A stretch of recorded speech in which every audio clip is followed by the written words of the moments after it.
Hello, I'm Essay, your AI essayist. Please note that all content, audio and video in this presentation are AI generated. As AI can sometimes produce inaccuracies, I encourage you to verify any factual information presented. With that in mind, let's begin. In the intellectual ferment of the immediate post-war era, a period charged with both the sobering realities of recent conflict and the boundless optimism of technological possibility, a document emerged that would quietly dictate the future, the 1946 report, titled Preliminary Discussion of the Logical Design of an Electronic Computing Instrument, authored by John von Neumann, with contributions from Burks and Herman Goldstine, represents far more than a mere technical schematic. It is a profound synthesis of mathematical logic, engineering pragmatism, and visionary foresight, a conceptual Rosetta Stone for the digital age. This paper articulated a logical architecture so clear, so powerful, and so fundamentally sound that it has served as the foundational paradigm for virtually every computing device for the subsequent 8 decades. Its pages contain a blueprint for the modern world, detailing a universal machine built upon the elegant principles of a stored program,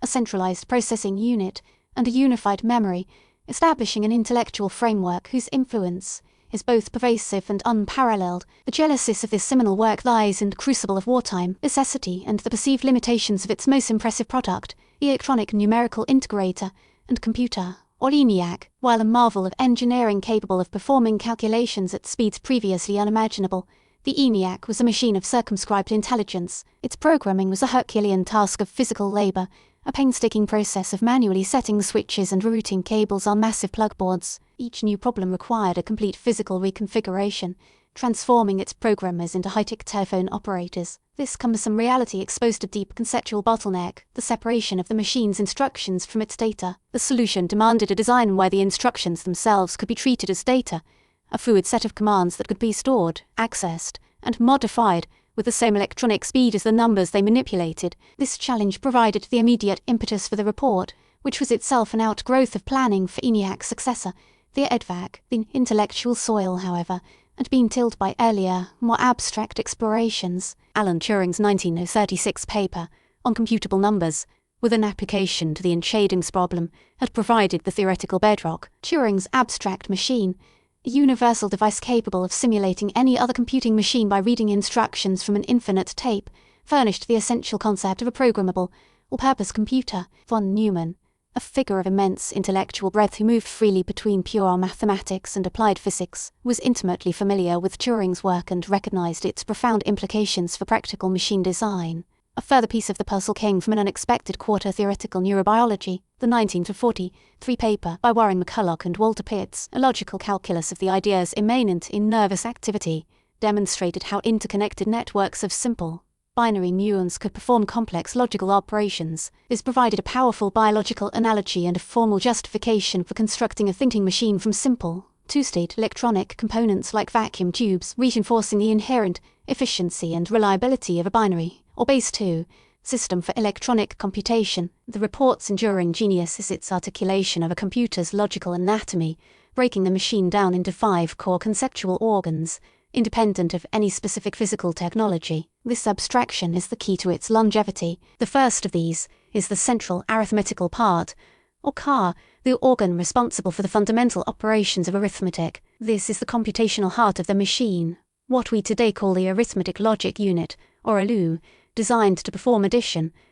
subtraction, multiplication and division. Complementing this is the central control part, or CC, the system's conductor. The CC fetches instructions sequentially from memory, deciphers their meaning, and issues commands to the other organs, orchestrating the entire flow of computation. The third most revolutionary component is the memory, or M. Herein lies the paper's most transformative idea, the stored program concept. The authors proposed a single, unified, and addressable memory space designed to hold both the data to be processed and the program instructions dictate the processing. This elegant unification meant that a program could be loaded into the machine with the same ease as a set of numbers. Moreover, it implied that a program could, in principle, modify its own instructions during execution, a powerful and initially bewildering capability. The paper specified a memory size of 4,096 words, with each word comprising 40 binary digits, or bits. This specific choice of binary representation was a deliberate move away from the decimal system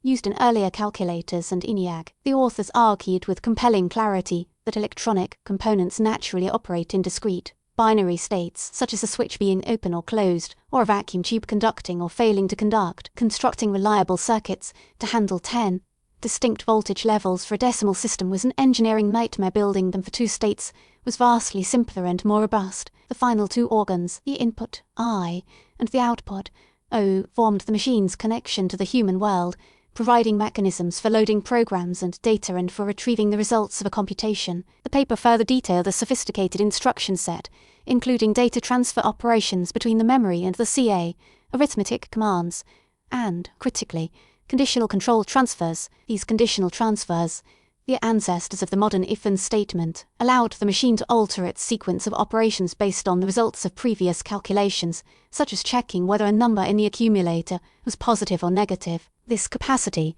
for dynamic decision-making elevated the machine from a mere high-speed calculator to a truly general-purpose logical instrument. The preliminary discussion was far from a theoretical exercise confined to an academic journal. Its impact was immediate and intensely practical. Herman Goldstine, in his role as project administrator, distributed the draft report widely among the nascent community of computer engineers in the United States and Great Britain. This act of dissemination, while later a source of immense controversy, ensured that the ideas it contained spread with the speed of a lit fuse. The report served as the direct architectural blueprint for the IS machine, built under von Neumann's guidance at the Institute for Advanced Study in Princeton. The IS machine became the progenitor of a family of computers, often called the von Neumann machines, that were constructed at universities and government laboratories around the world, including the Avodac at Argonne National Laboratory and the Ordvac for the Aberdeen Proving Ground. Its influence is seen with equal clarity across the Atlantic. Maurice Wilkes of the University of Cambridge was given a copy of the report in the summer of 1946. He recalled that the moment he understood the full scope of the stored program concept,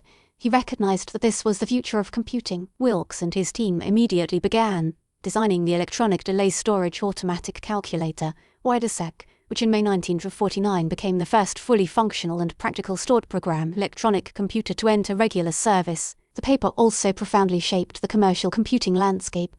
C. Prosper Eckert and John Maudsley, the principal designers of ENIAC, who had independently conceived of a stored program architecture for their EDVAC design, went on to form their own company. Their subsequent machines, the BNEC and the world-renowned WWII, while incorporating their own engineering innovations, were fundamentally aligned with the logical structure canonized in the 1946 report. In a few short years, a mimeograph draft had catalyzed an international effort, transforming an abstract, logical design into a global standard for computing machinery. The legacy of the paper is the very architecture of modern computation. The logical organization it described, now universally known as the von Neumann architecture, has demonstrated astonishing durability, from the vast supercomputers modeling climate change to the microprocessors inside a washing machine.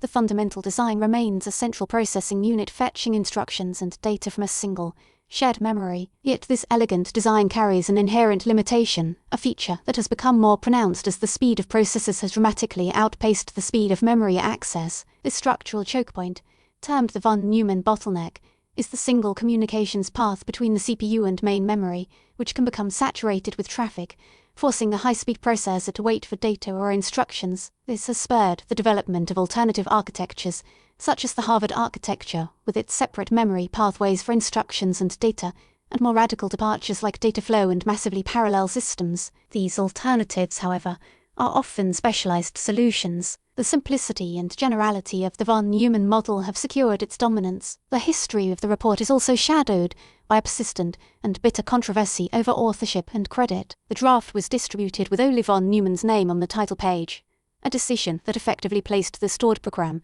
concept into the public domain and prevented Eckert and Maudsley from patenting what they considered to be their invention. Eckert and Maudsley had documented their ideas for a stored program computer well before von Neumann joined the EDVAC project, and historical analysis confirms their claims of priority. The designation of the architecture solely with von Neumann's name is thus a historical simplification that obscures the rich, collaborative, and at times contentious environment from which these foundational ideas emerged. It stands as a cautionary tale about the complexities of assigning credit for breakthrough innovations that arise from the confluence of many minds. The 1946 preliminary discussion of the logical design of an electronic computing instrument stands as a watershed moment in a history of science and technology. It was a work of brilliant synthesis, weaving together the abstract logic of Turing, the biological inspiration of McCulloch and Pitts, and the hardware engineering lessons of the ENIAC project into a coherent and compelling whole. Its authors distilled the chaotic complexity of a potential thinking machine into an elegant logical structure,